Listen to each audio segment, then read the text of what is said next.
Good morning students. आज हम community health nursing के न्यू चैप्टर के बारे में डिस्कस करेंगे। चैप्टर की ओर जाते हुए पहले मैं आपको कुछ समझाना चाहूँगी। स्टूडेंट्स, आप लोगों ने कभी हेल्थ केयर सेंटर्स में पेशेंट को शिफ्ट करते हुए देखा होगा या फिर सुना होगा कि पेशेंट को एक हॉस्पिटल से या किसी हेल्थ क्लिनिक से किसी और हेल्थ केयर सेंटर्स में ट्रांसफ़र या शिफ्ट कर देते हैं। क्या आपने सोचा है कि ऐसा क्यों करते हैं? तो अब हम डिस्कस करेंगे रेफरल सिस्टम। रेफरल सिस्टम क्या होता है?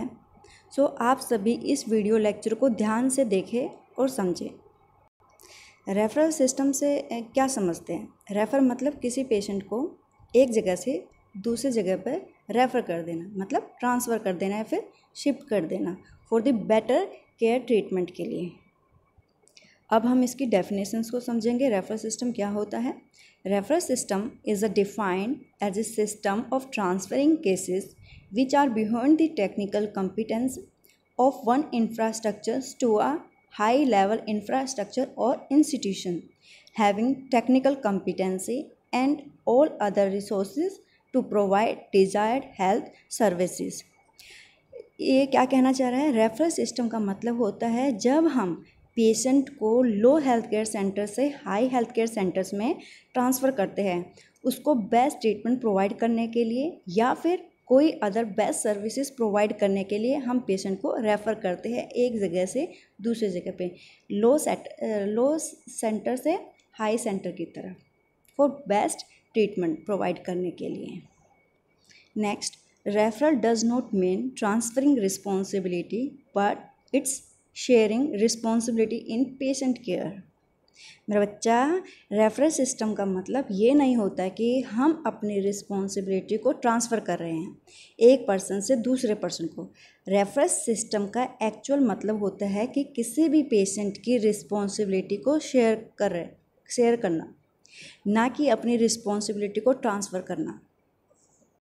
नेक्स्ट, व्हेन टू रेफ़र, हमें पेशेंट को रेफ़र कब करना चाहिए? First point, when the family physician need specified investigation और एडवाइस। जब हमारी फैमिली डॉक्टर एडवाइस करता है किसी स्पेसिफाइड इन्वेस्टिगेट करने के लिए, तब हमें पेशेंट को रेफ़र कर देना चाहिए। Next, second point, when the family physician is dissatisfied with the patients progress और अनश्योर ऑफ द डायग्नोसिस। जब हमारा फैमिली डॉक्टर सेटिस्फाइड नहीं है पेशेंट की प्रोग्रेस को लेकर या फिर जब डायग्नोस कंफर्म ना हो, तब हमारा फिजिशियन क्या करता है? एक जगह से दूसरी जगह में रेफ़र कर देता है। Next, third point, when the patient और हिज फैमिली शोज डाउट और lack of confidence in the diagnosis और मैनेजमेंट। जब पेशेंट या उसकी फैमिली को किसी भी तरह का डाउट या फिर डायग्नोस और मैनेजमेंट को लेकर कॉन्फिडेंट फील ना कर रहे हो, तभी उसको रेफ़र कर देना चाहिए पेशेंट को। अब हम डिस्कस करेंगे रेफ़र का क्या प्रोसेस होता है, पेशेंट को कहाँ से कहाँ पर ट्रांसफ़र किया जाता है। ठीक है, आप इस फिगर में देख रहे हैं नीचे की साइड, सबसे पहले जाता है पेशेंट सब सेंटर्स। जब सब सेंटर्स में उसकी रिक्वायरमेंट्स हेल्थ से रिलेटेड नहीं पूरी होती है, तब पेशेंट को शिफ्ट कर देते हैं पीएचसी सेंटर में, प्राइमरी हेल्थ सेंटर्स में। अगर यहाँ पे भी सारे इक्विपमेंट्स या फिर प्रोफेशनल्स अच्छे नहीं हैं या फिर वो सारी फैसिलिटी यहाँ पर अवेलेबल नहीं है, तब हम पेशेंट को रेफ़र करते हैं कम्युनिटी हेल्थ सेंटर्स में, सीएचसी में। सीएचसी के बाद हम करेंगे रेफ़र डिस्ट्रिक्ट हॉस्पिटल में। मान लो सीएचसी में गया, मान लो किसी डिजीज़ कंडीशंस के अकॉर्डिंग गया, लेकिन वो चीज़ें वहाँ पर ठीक नहीं होती है, उसके लिए कोई प्रावधान नहीं है, तो पेशेंट को क्या करते हैं? हम सीएचसी से डिस्ट्रिक्ट हॉस्पिटल में शिफ्ट कर देते हैं। फिर डिस्ट्रिक्ट हॉस्पिटल से हम कहाँ पे शिफ्ट करेंगे? लास्ट जो होता है हमारा मेडिकल कॉलेजेस, उसमें सारे सुपर स्पेशलिटी फैसिलिटी प्रोवाइड की जाती है, इसलिए हम डिस्ट्रिक्ट हॉस्पिटल से मेडिकल कॉलेजेस में शिफ्ट कर देते हैं या फिर रेफ़र कर देते हैं पेशेंट को फॉर द बेटर ट्रीटमेंट के लिए। नेक्स्ट हम बात करते हैं requirement for effective referral system. जब हम किसी पेशेंट को रेफ़र करते हैं तो क्या क्या चीज़ होनी चाहिए, क्या क्या रिक्वायरमेंट होनी चाहिए एक रेफरल सिस्टम को इफ़ेक्टिव बनाने के लिए। फर्स्ट पॉइंट है well trained required number of personnels, medical equipment and supplies organisation structure etcetera. मतलब जो भी हेल्थ केयर प्रोफेशनल है जैसे नर्सेज, डॉक्टर, पैरामेडिकल स्टाफ और बहुत सारे मेडिकल स्टाफ्स होते हैं, ये सभी वेल ट्रेन होने चाहिए। और जो हमारे हेल्थ ऑर्गेनाइजेशन में इक्विपमेंट्स की सप्लाई है और ऑर्गेनाइजेशन का स्ट्रक्चर है, ये सभी प्रॉपर होने चाहिए, तभी रेफरल सिस्टम इफ़ेक्टिव होगा। Next point, continuing training, guidance and supervision of community health workers. जो भी कम्युनिटी हेल्थ वर्कर्स होते हैं जैसे ASHA, ANM, anganwadi workers, nursing staff, doctors, इन सभी को कंटिन्यूइंग ट्रेनिंग और गाइडेंस प्रोवाइड करनी चाहिए और इनका टाइम टू टाइम सुपरविजन भी करते रहना चाहिए। नेक्स्ट थर्ड पॉइंट, गाइडेंस और on sanitary measures and to disseminate information on disease control methods. Sanitary measures education provide करनी चाहिए जिससे डिजीज़ कंट्रोल कर सके। Next point, fifth, organise transportation facilities for cases to be referred. Seminar और workshop conduct करानी चाहिए knowledge को update करने के लिए। कंडक्ट हेल्थ एजुकेशन सेशंस का मतलब होता है कि हमारे जो भी वर्कशॉप, सेमिनार्स होते हैं, जो भी हेल्थ केयर प्रोफेशनल होती है, उनकी नॉलेज को अपडेट करने के लिए हमें ये सारी चीज़ें नर्सिंग स्टाफ्स को और जो भी मतलब हेल्थ केयर वर्कर्स होते हैं उनको प्रोवाइड करनी चाहिए उसकी नॉलेज को अपग्रेड करने के लिए। लास्ट जो पॉइंट है, organise transportation facilities for cases to be refer. Transfer facilities का प्रावधान करना चाहिए पेशेंट को रेफ़र करने के लिए। तो ये जो रेफरल सिस्टम है तभी इफेक्टिव हुआ जब ये हमारे पॉइंट्स फुलफिल हो जाते हैं। Next, selection of referral cases. किन पेशेंट को हमें रेफ़र करना चाहिए? First point, the very serious patients requiring immediate medical care and treatment. जिन पेशेंट की ज़्यादा सीरियस कंडीशन होती है और जिनको इमीडिएट ट्रीटमेंट की ज़रूरत हो, उन्हें बिना देर किए रेफ़र कर देना चाहिए। Second point, patient presenting serious sign and symptoms, he और she may not be sick but requires immediate referral. जब किसी पेशेंट में सीरियस साइन एंड सिम्टम्स दिखाई देने लगे तो भी उस पेशेंट को तुरंत रेफ़र कर देना चाहिए। अगर हमारे पास उस साइन एंड सिम्टम्स को ठीक करने का कोई भी प्रावधान ना हो तभी हमें तुरंत पेशेंट को रेफ़र कर देना चाहिए। Factors affecting referrals. कौन कौन से फैक्टर्स अफेक्ट करते हैं हमारे रेफरल सिस्टम्स को? Availability of qualified consultant. अगर हमारे पास क्वालिफाइड कंसल्टेंट डॉक्टर्स या नर्सेज नहीं होते हैं, ट्रेन नर्सेज नहीं होगी, डॉक्टर्स नहीं होंगे, तो हम क्या करते हैं, पेशेंट को रेफ़र कर देते हैं उस समय।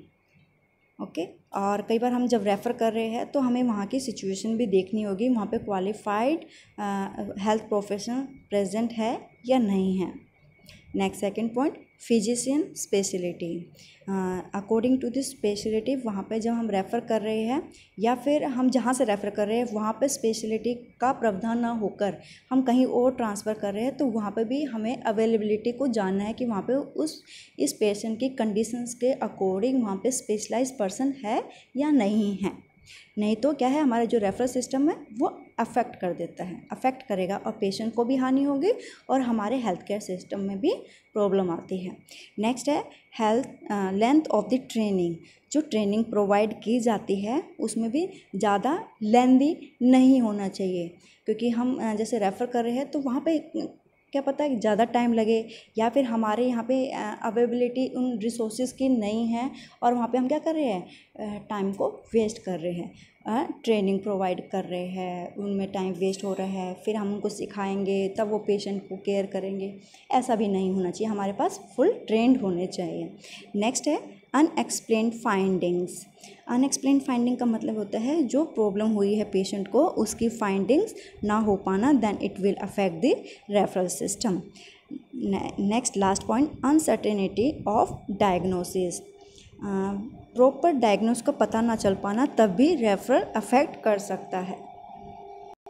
रेफरल फॉर्म, जब हम किसी एक पेशेंट को एक जगह से दूसरी जगह पर ट्रांसफ़र कर देते हैं तब हमें एक रेफरल फॉर्म फिल करना होता है पेशेंट को रेफ़र करने के लिए। तो उस रेफरल फॉर्म में क्या क्या चीज़ अवेलेबल होती है जो कि इंफॉर्मेशन पेशेंट की हम दे पाते हैं रेफरल फॉर्म में। सबसे पहला होता है पेशेंट की डिटेल होनी चाहिए, उसमें पेशेंट का नाम होना चाहिए, पेशेंट की एज, मेल है या फीमेल, सेक्स उसका होना चाहिए, लोकेशन कौन सी लोकेशन से वो बिलोंग करता है जिससे वो इजीली रेफ़र करे और वो अपने नियर बाय होम टाउन के अराउंड होना चाहिए कि उसको ज़्यादा टाइम भी ना लगे डॉक्टर्स को कंसल्ट करने के लिए। Next second point, details of family physicians. Family physician से हमें पूरे जो हमारा प्रीवियस जो कंसल्टेंट था और जहाँ पे हम रेफ़र कर रहे हैं तो उसकी भी क्या है डिटेल्स होनी चाहिए कि कौन सा कंसल्टेंट इस केस को हैंडल कर रहा था, जिससे कि रेफरल यूनिट में जब वो डॉक्टर पेशेंट को रिसीव करेगा तो वहाँ से वो कांटेक्ट कर सके अगर कोई उन्हें इंफॉर्मेशन लेनी हो पेशेंट के regarding. Next, reason for referral, उसमें रीज़न स्पेसिफाइड होना चाहिए कि पेशेंट को किस कंडीशन की वजह से हमने पेशेंट को एक जगह से दूसरी जगह पे रेफ़र किया है। नेक्स्ट है degree of urgency for appointment. इसमें क्या है कि पेशेंट की कंडीशंस हमें देखनी है, पेशेंट की माइल्ड थी, मॉडरेट है या सीवियर है, कि किस अर्जेंसी के अकॉर्डिंग हमने पेशेंट को रेफ़र किया है वहाँ पे अपॉइंटमेंट लेने के लिए। नेक्स्ट है क्लिनिकल प्रॉब्लम। क्लिनिकल प्रॉब्लम में क्या है पेशेंट के साइन एंड सिम्टम्स हमें पता होना चाहिए कि उसमें हमें लिखना जो रेफर फॉर्म होता है उसमें लिखना चाहिए कि एडमिशन के टाइम पे ये चीफ कंप्लेंट्स थी और एट प्रेजेंट ये साइन एंड सिम्टम्स पेशेंट को एट प्रेजेंट है। नेक्स्ट है importance previous history. Important previous history का मतलब होता है कि हमें जो पेशेंट की प्रीवियस जो पास्ट हिस्ट्री है वो भी वहाँ पे डॉक्यूमेंट्री होना चाहिए। नेक्स्ट है फाइंडिंग्स फिजिकल एग्जामिनेशंस। जो भी पेशेंट का प्रीवियस हॉस्पिटल में या प्रीवियस हेल्थ केयर सेंटर्स में जो भी एग्जामिनेशन हुआ रिलेटेड टू द फिजिकल वो हमारा सारा डॉक्यूमेंटेशन होना चाहिए। नेक्स्ट है फाइंडिंग्स ऑन इन्वेस्टिगेशंस। जो भी पेशेंट की इन्वेस्टिगेशन हुई है या कोई blood test, X-ray, MRI, CT scan ये कुछ भी हुआ है तो वहाँ पे रिपोर्टेड होना चाहिए। नेक्स्ट है photocopies of result should be included. जो भी हम रेफर फॉर्म के साथ उसकी सारी अटैचमेंट लगा के देते हैं कि पेशेंट के ये मेडिकेशन चल रहा था, इस पेशेंट को इस ड्रग से एलर्जी है, ये उसकी बॉडी इस ड्रग से सेंसिटिव होती है, तो ये सारी चीज़ें हमें पेशेंट के रेफर फॉर्म में लिखनी चाहिए जिससे कि वो जब रेफरल यूनिट में जाता है तो पेशेंट को ईजी हो उसका ट्रीटमेंट करने के लिए। नेक्स्ट है मेडिकेशन एंड ड्रग सेंसिटिविटी। ये वही हो गया कि मेडिकेशन अगर कोई चल रही हो या फिर आपने कोई ड्रग दी हो उसमें कोई रिएक्शंस आ गया हो तो वो सारी चीज़ें उसमें डॉक्यूमेंटेड होनी चाहिए। Next last point of the referral form, expected outcome and desirable follow up. इसमें क्या है एक्सपेक्टेड आउटकम्स की जो आपने ट्रीटमेंट दिया था प्रीवियस हेल्थ केयर सेंटर में वहाँ पे उसका क्या आउटकम रहा है, क्या इवैल्यूएशन रहा है, जो आपने जो चीफ कंप्लेंट्स एडमिशन के टाइम थी अब वो डिक्रीज़ हुई है या प्रोग्रेसिव चल रही है उसमें, और डिज़ायरेबल फॉलोअप और वो फॉलोअप के लिए आपके पास आया है या नहीं आया है, वो सारी चीज़ें रेफरल फॉर्म में लिखनी चाहिए, डॉक्यूमेंटेड प्रॉपर वे में होनी चाहिए। Next advantages of referral cases. क्या क्या फ़ायदे होते हैं पेशेंट को रेफ़र करने के लिए। फर्स्ट है beneficials to patient because they receive effective care at the primary level which is near to their home. Patient को इफ़ेक्टिव ट्रीटमेंट मिल जाए उसके लिए घर के आसपास सबसे पहले प्रावधान करना चाहिए हमें। नेक्स्ट है second point, beneficials to health workers because they are able to take care of patient which are within their level of competence and are not frightened to handle difficult cases because they can refer them to higher level centers and referral units.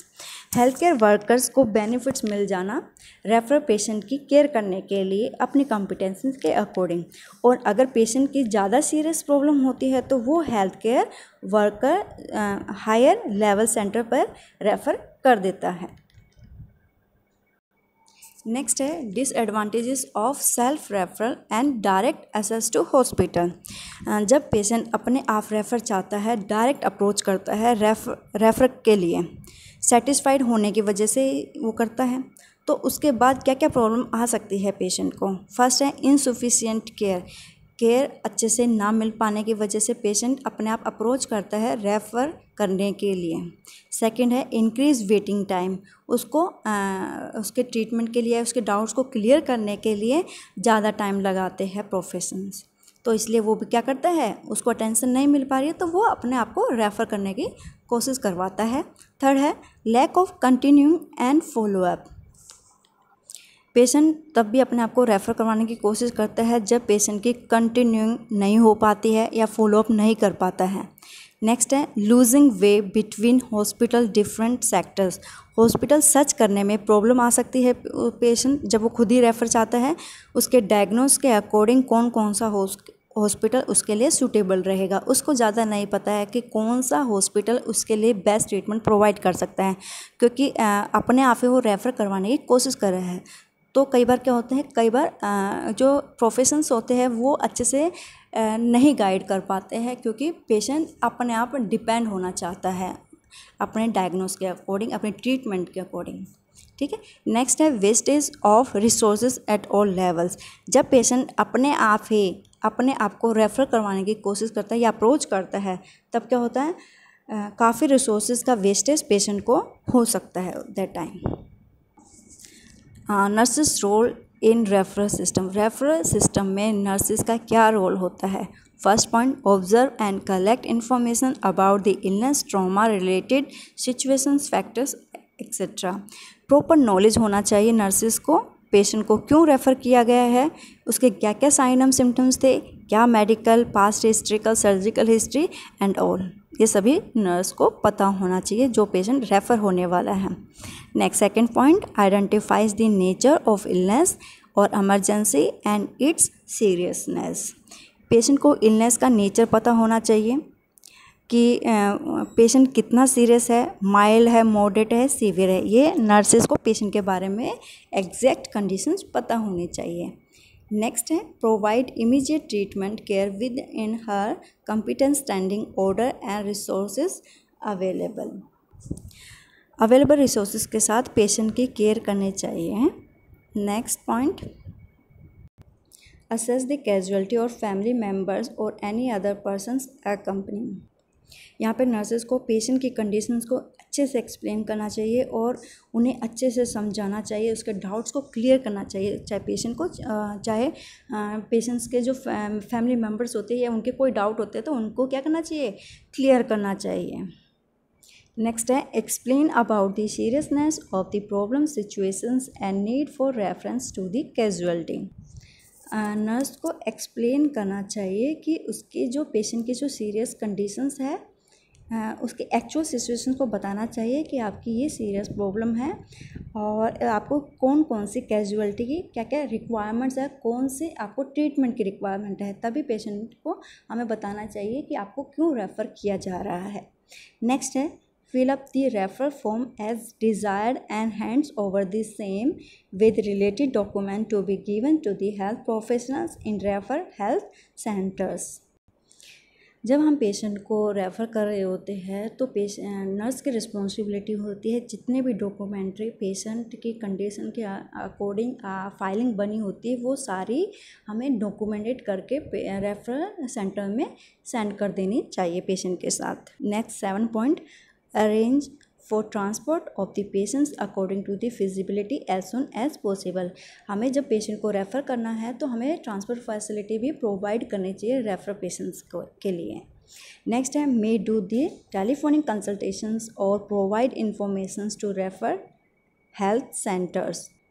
और जब हम patient को transfer कर देते हैं तो previous जो health care nurse होती है उसको क्या करना है, टेलीफोनिक रेफरल यूनिट्स में इंफॉर्मेशन देनी चाहिए कि इस नाम का पेशेंट आपके यूनिट में रेफ़र किया गया है हमारी तरफ से और इस पेशेंट को ये प्रॉब्लम है और ये ट्रीटमेंट चला है, उससे हमारे पास ये चीज़ अवेलेबल नहीं थी इसलिए आपके यूनिट में हमने ट्रांसफ़र किया है। टेलीफोनिक कंसल्टेशन ज़रूर होनी चाहिए नर्स के through. Next, maintain the records and reports. जो भी चीज़ हमने प्रीवियस या नेक्स्ट रेफरल यूनिट में जो चीज़ पेशेंट के साथ की जाएगी या फिर जो भी ट्रीटमेंट प्रोवाइड किया जाएगा, इन्वेस्टिगेशन करेंगे, वो सारी रिकॉर्डेड होनी चाहिए और रिपोर्टेड होनी चाहिए। आई होप स्टूडेंट्स आप सभी को समझ में आ गया होगा कि रेफरल सिस्टम क्या होता है, ये इसमें हम क्यों एक पेशेंट को दूसरे यूनिट में शिफ्ट करते हैं। अगर फिर भी आपको किसी भी तरह का डाउट हो तो आप मुझसे कंसल्ट कर सकते हैं। Thank you students.